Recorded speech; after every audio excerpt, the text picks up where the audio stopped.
Hi everyone, today we are looking at your Unit 1 review part 2. So what I wanted you to do is hopefully before you listen to this, you have solved every one of those problems, the 12 problems, and now you're just going to come back and use this video to check your answers. So if you have not done any of the problems, you just need to push pause and go work on those and then come back and see if you did them correctly. Okay, so the first one says you're going to convert to a decimal numbers 1 through 5. So 27%, remember that you're going to start at the end of your number and you're going to move it 2 places to the left. So you get 0.27 as your answer. Okay, you're just moving that decimal place value. Now on number 2, 381%, your decimal still starts behind that 1 and you're going to move it 2 places, but you're going to end up with 3.81 as your answer. Now, a mixed number, you're just dealing with this fraction, 1/4. So go over to your Desmos or a calculator or on your phone, and you're going to do 1 divided by 4. It gets you 0.25. So my answer, me put it way over here, 4.25. Okay. So we're just changing those to decimals, converting to decimals. Square root of 84. So I'm going to go back to Desmos. Let me do the square root. Oops. Square root of 84. And you get 9.61515, and it keeps going. So I'm just going to put 9.165. 9.165. And the last one, let me scroll up a little. You're going to have 7 pi. So 7 pi is 7 and pi, and it's 21.99. Let me write that in, 21.99. All right, so that's numbers 1 through 5. I'm going to go ahead and erase this top stuff. If you need it, push pause. Okay, so the next section, while I'm erasing, talks about what 2 numbers does the square root fall between. Remember, we could look at this on a number line, but we're going to figure out what our answer is, and then where would it fall in between 2 numbers. So I'm going to go over to Desmos, and I'm going to type in the square root of 35. So the square root button and 35, and it gives me 5.91. So because it's a decimal, it does fall in between 5 and 6, 5.91. Let me write down that it is 5.91. That means that it falls between 5 and 6 would be my answer. Those 2 numbers. Let's look at 365. So the square root of 365 gives me 19.104. Well, 19.104 is between which 2 numbers? Hopefully you wrote down 19 and 20. All right, that's as simple as that. You're looking for what they fall between. Sometimes it would be on a number line, and you'd have to choose which point on the number line fits best. All right, so again, if you don't have this written down, push pause. I'm going to go ahead and erase.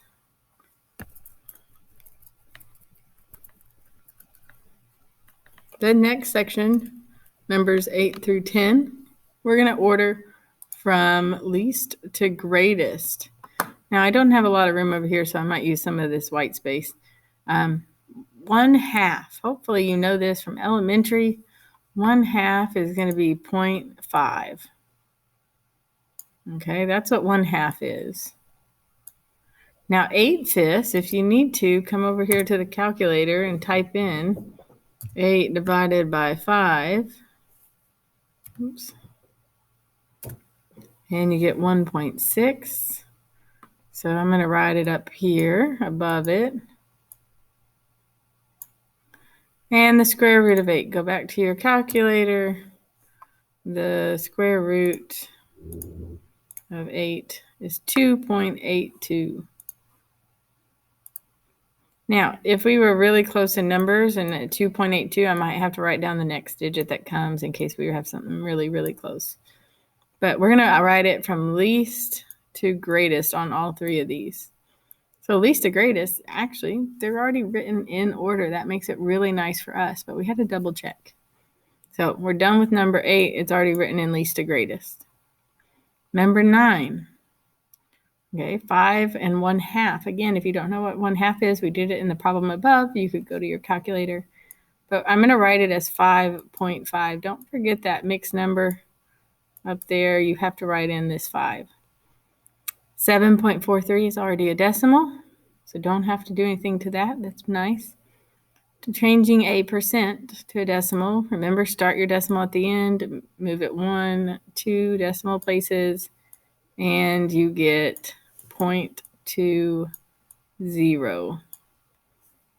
So we definitely need to order them from least to greatest. The first one, that is the smallest, is 20%. The next smallest would be our mixed number, 5 and 1/2. And our last one is our decimal, 7.43. If you notice that I kept them in the original form, that's how you would see it on a multiple choice answer. Go back to the original. Number 10 has negative numbers. Okay, so negative numbers are always going to be smaller than positive numbers. Now, if we had a number line and we had negative numbers, if I have a -8, it is smaller in value than the -1.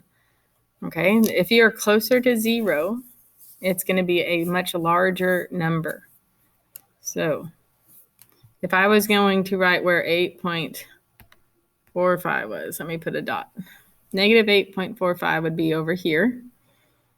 Negative 1.7 would be on this side of the 1. Okay, that's this one. Let me change colors again. So -3/2, if you take that and put it in your calculator, you get -1.5.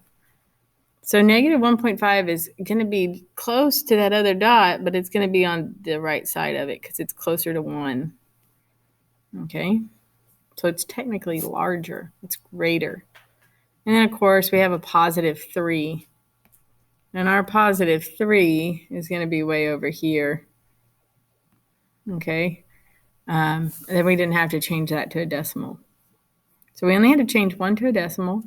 They happen to be written in order from least to greatest. -8.45 is the smallest. I know it looks like the biggest, but because it's negative and it's farther away from 0, it is the smallest answer choice. So I'm going to erase my page. So if you need to write it down, press pause. In this next section, where we have numbers 11 and 12, we are talking about scientific notation. Remember, there's a few things with scientific notation that are key important things to remember. Scientific notation, you need a number between 1 and 10. Okay, you're going to move that decimal point to make that happen. If it's a really, really, really large number, like number 11, you're going to have a positive exponent. That's really important. And then if you have a number like number 12, you're going to have a negative exponent. You started off with a really, really tiny number, and so you're going to have a negative exponent for your answer. Now, how do we write this? We're going to write it as changing our decimal, okay? Our place value is what I mean. So this decimal starts at the end of my number on number 11. I have 348,000. I'm going to move it 1, 2, 3. Am I a number between 1 and 10? Not yet. So I'm going to keep going. 4 and 5. Now I've reached the point where 3.48 is a number between 1 and 10. So this would equal 3.4 and 8. You got to write down both times 10. And how many times do we move it? 1, 2, 3, 4, 5. So it'd be a positive 5. All right, we went from a really large number to a smaller, more manageable number between 1 and 10. Okay, positive exponent. Now with number 12, they've already give you this place value, or the decimal right here between 0.0. Okay, we're going to move it to the right. So I'm going to move it 1, 2, 3, 4. If I stop right here, I'm not between 1 and 10, so I want to go one more. Now 2.96 is in between 1 and 10. I have to have that. And I put times 10 to the, and how many times did we move it? That's 5 times. So negative 5, it's going to be a negative exponent. If you are questioning how to do some of these, please go back and look at that day that we actually had that lesson and go back and review what you did. How did you do on that mastery quiz kind of thing, the checkup, and go look at our videos again if you need extra help. You can always email us or find us during our office hours to ask questions as well. Good luck.